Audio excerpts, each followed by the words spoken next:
The day the world chose peace. Many years from now, the world had grown tired. Nations were rich with technology and power, yet people everywhere felt the same pain, fear of war loss and endless conflict. Cities had grown, weapons had grown stronger, but hearts had not grown kinder. One day, something unusual happened. A young boy stood in a crowded market and asked a simple question. If everyone wants peace, why do we keep fighting?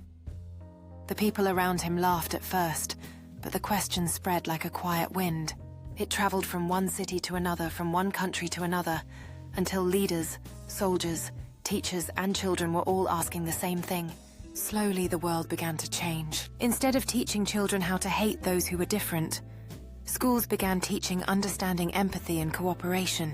Nations realized that the money spent on weapons could instead build hospitals, schools, and clean water systems. Soldiers were no longer trained only to fight. They were trained to protect, rescue, and rebuild when disasters struck. Armies that once faced each other across borders began working together to help people in need. Leaders from every nation gathered and made a promise. No disagreement is worth more than a human life. Conflicts did not disappear overnight, but people learned a new way to solve them, through dialogue, patience, and respect. Years passed. The world became quieter. Children played without fear. Countries traded ideas instead of threats. Differences in culture, language, and belief were no longer reasons to fight, but reasons to learn from one another. And the boy who once asked the question grew older.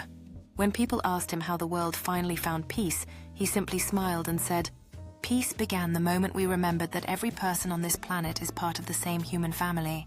And from that day forward, the world understood something simple but powerful. When people choose understanding over anger, peace becomes possible. As communities flourished in mutual respect, the echoes of war faded into memory, replaced by songs of hope and cooperation.